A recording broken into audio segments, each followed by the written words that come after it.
Welcome to Mallika Badrinath kitchen. Healthy food, tasty food. இப்போ சொல்லித்தர போகிறது கீரை சப்பாத்தி. ரொம்ப சிம்பிள் தான். ஒவ்வொரு நாளும் விதவிதமான சப்பாத்தி செய்யணும்னு ஆசைப்படுறோம் சாயந்தர நேரத்தில். அப்போது கீரையே சாப்பிடாதவங்களுக்குள்ள இந்த கீரையை சாப்பிட வைக்க முடியும். அந்த மாதிரி ரொம்ப டேஸ்டியாக இருக்கும் இந்த கீரை சப்பாத்தி. கீரை சப்பாத்தி செய்ய என்னென்ன பொருட்கள் தேவைன்னு இப்போ பார்க்கலாம். கீரை சப்பாத்தி செய்ய தேவையான பொருட்கள்: கோதுமை மாவு 1 அல்லது 1½ கப், மிக பொடியாக அரிந்த வெங்காயம், 2 அல்லது 3 பச்சை மிளகாய் விழுதாக அரைத்தது, உப்பு தேவையான அளவு, மிக பொடியாக அரிந்த கீரை, எண்ணெய் சுடுவதற்கு தேவையான அளவு. இந்த கீரை சப்பாத்திக்கு முளைக்கீரை இல்லைன்னா அரைக்கீரை, இது சிகப்பு தண்டு இருக்கிற கீரை. இதை இந்த 3ல் எந்த கீரை யூஸ் பண்ணாலும் நல்லா இருக்குங்க. சிறுகீரையும் யூஸ் பண்ணலாம். ஆனால் முளைக்கீரை தான் எல்லாத்த விட டேஸ்டியாக இருக்கும். இது ரெட்டு காம்பு இருக்கிற கீரை, இதுவும் நல்லாயிருக்கும். இப்போ இது நம்மளுக்கு தேவையான அளவு மாவை ஒரு கிண்ணத்தில் எடுத்துக்கலாம். இதில் கீரையை நம்ம கூட்டியோ குறைச்சியோ எப்படி வேணால் சேர்க்கலாம், நல்லாயிருக்கும். இதோட பச்சை மிளகாய் விழுது, நீங்கள் விருப்பப்பட்டால் மிளகாத்தூள் கூட போடலாம். தகுந்த அளவு உப்பு,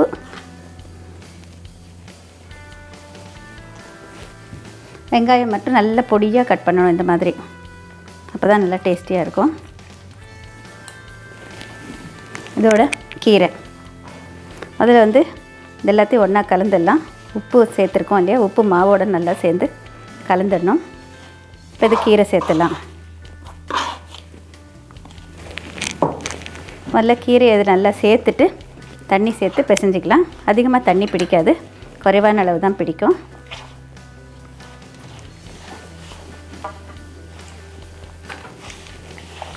பிசைஞ்சு வச்சுட்டிங்கனாக்கா கொஞ்சம் நேரம் கழிச்சா தளர்ந்துடும். அதனால் கொஞ்சம் கெட்டியாக பிசைஞ்சாலும் கொஞ்சம் நேரம் கழித்து பார்த்திங்கன்னா இந்த வெங்காயம் போடுறதுனால அப்படியே ரொம்ப தளர்ந்துடும். அதனால் எப்போ செய்கிறீங்களோ அப்போ பிசைறது நல்லது.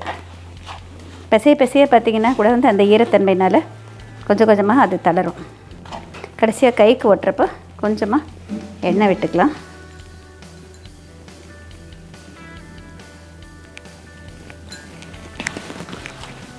மாதிரி மாவை பிசைஞ்சு வச்சிடணும். பிசைஞ்சிட்டு இப்போ எப்படி சுடுறதுன்னு பார்க்கலாம். இப்போ இதில் நம்மளுக்கு உருட்டிக்கலாம். இது ரொம்ப மெல்லிசாலாம் வராது, ஓரளவுக்கு கனமாக வரும். நம்ம வெங்காயத்தை எவ்வளோ மெல்லிசாக கட் பண்ணுறீங்களோ அதுக்கு தகுந்த மாதிரி தான் வரும். இப்போ இதை இந்த மாதிரி மாவில் புரட்டி எடுத்துக்கோங்க.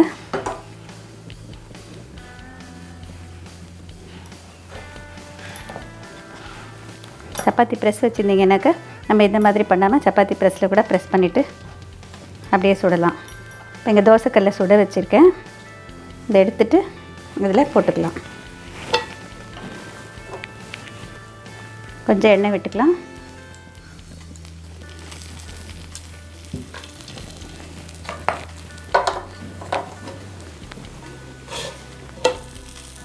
திருப்பி போட்டுட்டு இந்த பக்கமும் கொஞ்சம் எண்ணெய் விட்டு சுட்டுக்கோங்க.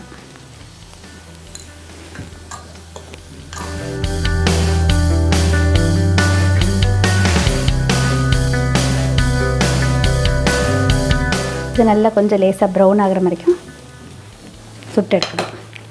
இது பாருங்கள், நான் ரெடி ஆகிடுச்சு. இப்போ இதை எடுத்துடுறேன்.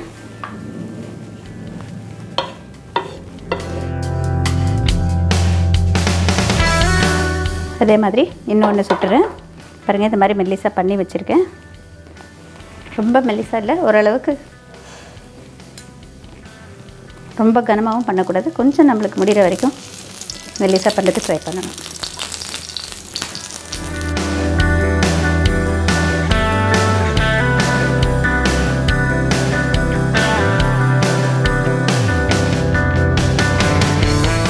நம்ம ஷோவில் நிறைய தடவை கொத்தமல்லி தொக்கு, வெங்காய தொக்கு, தக்காளி தொக்கு, மாங்காய் தொக்கு நிறையா பண்ணி காமிச்சிருக்கேன். அதில் எந்த தொக்கு வேணால் இதுக்கு யூஸ் பண்ணலாம். இப்போ இதுவும் தயாராகிடுச்சு.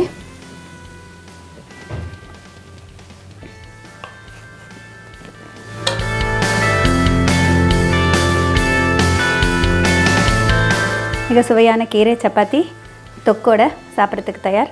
இது நல்ல ஒரு மணத்தோடு இருக்கும். நம்ம பார்க்குறப்பயே நம்மளுக்கு சாப்பிடணும்னு தோணும். ரொம்ப டேஸ்டியாக இருக்கும்.